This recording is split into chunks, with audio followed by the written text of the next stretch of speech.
The godfather of the cosmos, leader of the Olympians, and the strongest god currently alive in the Record of Ragnarok series. It goes without saying that Zeus is both an incredibly strong and incredibly important figure in the Record of Ragnarok story, and although his fight happens relatively early in the overall scope of the story, he even so still persists as an important character, often being a narrative device over which the grander views of the gods as a collective could be conveyed to the reader. So if you find yourself entertained at any point during the video, then consider liking, subscribing and ringing that bell. Anyway, on with the video. Zeus is first introduced in chapter 1 during the Valhalla conference. As the chairman of the council, he acts as the leader of the gods. The fact he is also the strongest of the gods, with Gaul even referring to him as the final boss, really helps to portray how the gods operate. Might is right. The gods use their superior power to dictate to those weaker than them, aka the mortals, how the world should be.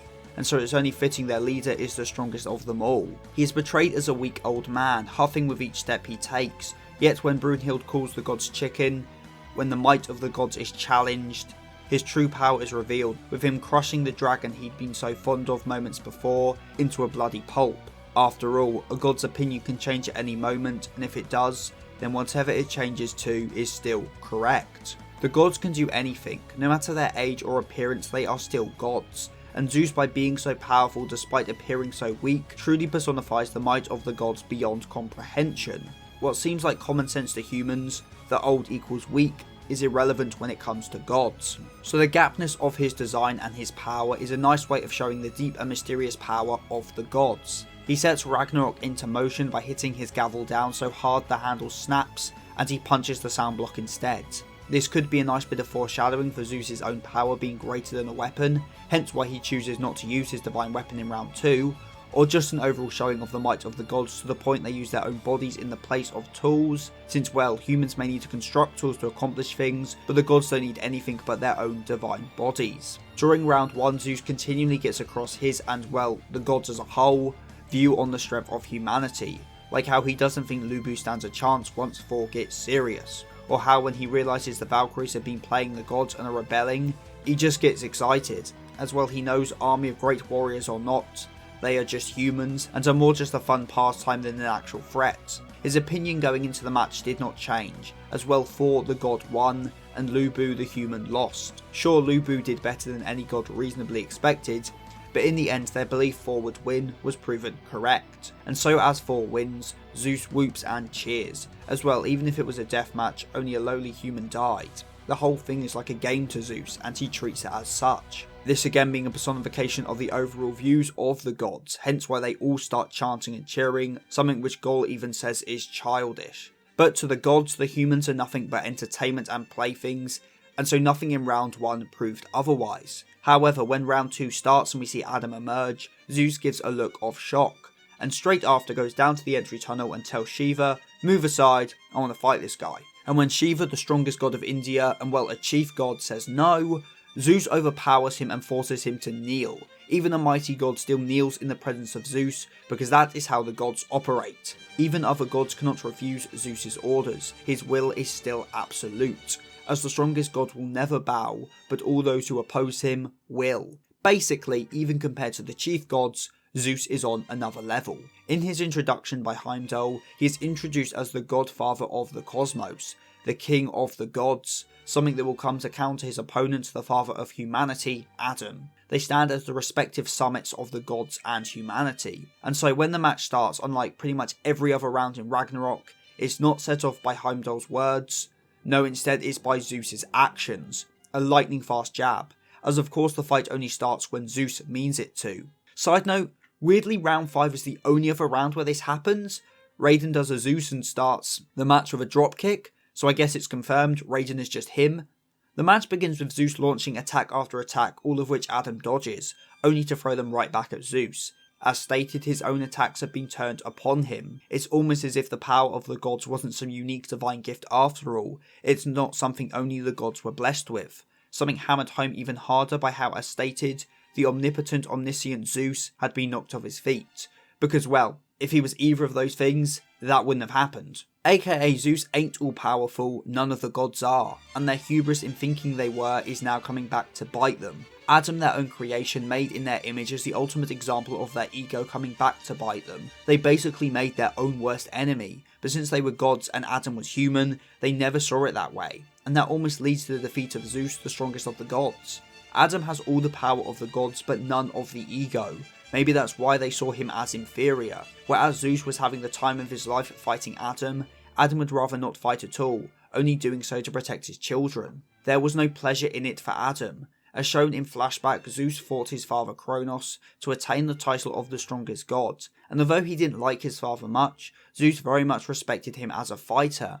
This of course showing the lack of familiar love Zeus had or really cared for. Killing his dad was no issue for him emotionally, but he was annoyed he had been hit by the fist that surpassed time. This of course acts to again contrast Adam, who does everything he can because of his love for his family. And well, since Adam calls Zeus Pops, you could maybe even say that Zeus is an example of a father who only cares about the power of his son, unlike Adam who loves all his children no matter who they are. All Zeus took from his father was his move, because that's all he valued his father for, his raw power. But Adam, one who understands connections beyond just strength and power, easily bests Zeus, and knocks him out. After which Heimdall is about to declare Zeus's loss, only for Zeus to stop him, because much like with the start of the match, the only one who decides when Zeus is done is Zeus. And even after the match resumes, Adam still urges Zeus to forfeit, as even if he's the big evil god threatening to wipe out humanity, Adam still didn't feel any hatred for him. So to try end the fight, Zeus transforms into his Adamas form, this being named after his older brother Adamas. And yeah, that is canon. Adamas made fun of how the form looked, so Zeus said he looked like him, and then Poseidon calls Zeus in that form Adamas. I know it's dumb, but it's pretty funny. Before he assumes this form, Zeus calls Adam strong, but then follows up by saying it was foolish for him to think he could win like this. Basically, he is playing the "yeah, you beat me, but I wasn't going all out, so, it doesn't really count" defense. As a god, he of course cannot admit when he's been bested, and though this is very much my opinion, to me the Adamas form seems like a twisted reflection of Adam. If Adam was made in the god's image, but due to his love and mindset was there better, then Zeus, to overcompensate, became like Adam, changed to resemble Adam's image. He forced himself into a form resembling Adam, but unlike Adam's pure look, this one is twisted and horrific, as unlike Adam, he does not have love. Also note how the narration says something malevolent was born, and since this is Zeus, the king of the gods' final form, is this not a statement on the underlying malevolence of the gods? And as if to also represent the gods' approach as a whole, in this form Zeus's attacks become nothing but simple but powerful blows. The gods dictate their will with simple but unchallengeable power, yet Adam manages to still evade and counter these attacks, with in the end the battle becoming one of not power but endurance. Almost as if to say even the strongest of the gods, even with his overwhelming power, could not just crush the human in front of him with nothing but power and might. And as Loki illustrates in this final clash, both Adam and Zeus are containers waiting to burst. Both are the same. They became about as equal as two fighters could be, and it became a question of whether the gods will prove their divine superiority over the fake, or whether the fake will prove they are equal to the god. It's a clash that fundamentally challenges both Zeus and the god's position as a whole. But through nothing but random chance, a drop of blood hit Adam in the eye, letting Zeus land a strike for the first time in the match. The thing that decided it was chance. Zeus didn't land a strike because he was superior, not at all. Gods are gods because they aren't chained by things like fate and chance, but here is Zeus only able to land a hit because of a fluke drop of blood. Almost as if to once again hammer home he is neither omnipotent or omniscient. Even after taking a barrage of blows, Adam did not die, and instead let himself be hit to get one final chance at a counter, and did so while smiling, the ultimate representation of his defiance of the gods. Hence why it made even the stone-faced Odin widen his eyes in shock. And something to really emphasise here is that although the blood drop did allow Zeus to land those hits and remove Eyes of the Lord from play, that wasn't what decided the victor, not entirely. Zeus had taken more hits than Adam by the end, and it's impossible to know which was more damaged than the other. But in the end, as the two fought as equals, the one whose body gave out first was Adam. He died first even though he was the one to remain standing, even though his will was still blazing. The gods, you see, are just built different. But jokes aside, there's a few things that can be taken away from this. The first one being that as shown with round 1 and now round 2, the humans cannot beat the gods in pure physical prowess. I mean, this might also be why our other two buff fighters, Raiden and Leo, lost their fights too. Instead, it's with their mindsets that they can clinch victory, best shown in round 3. The other thing this shows is that even if Adam did lose, in the end he could have won, and since all of humanity are his children, that means every other human fighter also has the potential to win against the gods. Adam remaining standing even as he died shows that what gave out was his body, not his will, and Zeus, despite remaining alive, was the one whose will broke first. As Zeus said, he may have won, but if this was a contest of endurance, then Adam was stronger. Because in terms of pure will, Adam won. It's just that his mortal body couldn't last long enough to see his will through to the end. Zeus just happened to still be breathing even after his body and will accepted defeat. The will of humanity of Adam to all his children stayed on after his loss and empowered humanity because he hadn't given up fighting. Even as his heart stopped, his will did not. The match ends with the human standing and the god down on his knees, yet counter to that image, the one still breathing was the god who'd been brought to his knees. Adam had made a god bow to him, made the king of the gods kneel to him, much like Zeus had done to Shiva before the match. Zeus was no longer the superior being that made even chief gods kneel. Zeus, king of the gods, was forced down from his throne, and victor or not, he was made to bow. The image of the gods as all powerful was crushed with the ending of this fight. They won the match, sure, but their will was proven to be weaker than that of a human's. And well, isn't the saying that the will of the gods is absolute? The rebel rebelled, and deaf or not, he has succeeded in challenging the heavens and making them kneel.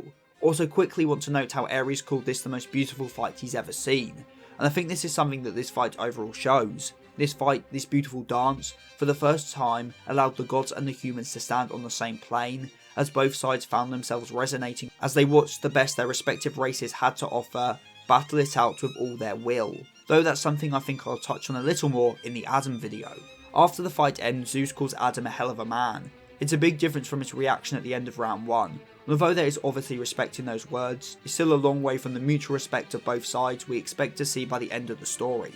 Beyond round 2, Zeus remains as an active participant in the plot, mainly as a fight commentator, with his most important moment in this role being when he admits that humanity is strong, even going as far to say Sasaki was just flat out stronger than Poseidon. After watching the death of his older brother, Zeus was forced to acknowledge the fact that had already been beaten into his body in round 2. The humans were damn strong enough to challenge the gods. The guaranteed victory the gods had believed in fell apart, and the catalyst for this was their leader Zeus being forced to kneel in front of a mere human. However, in keeping with both the gods as a whole and Zeus's own characterization, after this admission comes seething anger. The gods seek revenge in round 4. The gods after all still believe they have the right to pursue their divine will, which of course backfires and leads to another loss for the gods, with Zeus ever the personification of the gods' childishness, destroying the gods' booth in anger.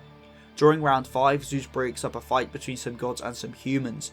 However, when he threatens Buddha, Buddha says only he can move himself, once again showing the weakness in Zeus as the god's leader. This moment eventually leading up to the reveal that Buddha betrayed the heavens, a perfect showing of how Zeus and the god's overall image of unchanging stability was crumbling. With Shiva's win, a chief god finally acknowledged humanity without malice, something echoed by Zeus, showing the overall change in the god's view.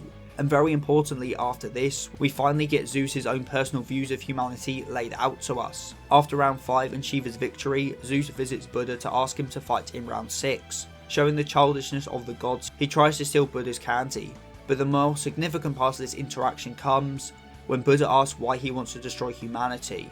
Zeus answers, because he doesn't like losing. If the gods fight, they win. That is what Zeus believes. It's the same might is right approach, and so as if to trample this belief of Zeus underfoot, Buddha sides with humanity and fights against him.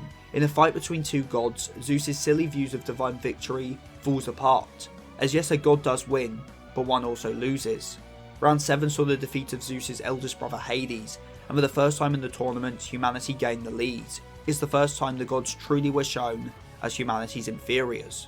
As not only was this the first time the humans took a lead, it was also the first time a chief god lost. Zeus, the king of the gods, does not get angry at the death of his brother. No, he just laments in sadness. His godly ego vanished. There was no declaration if the gods tried harder they'd win for sure. No bouts of childish anger. Just a sad acceptance that Hades had died, and with his death, the death of a chief god, and the god who other gods rely on most. The reality of the god's situation became impossible to ignore.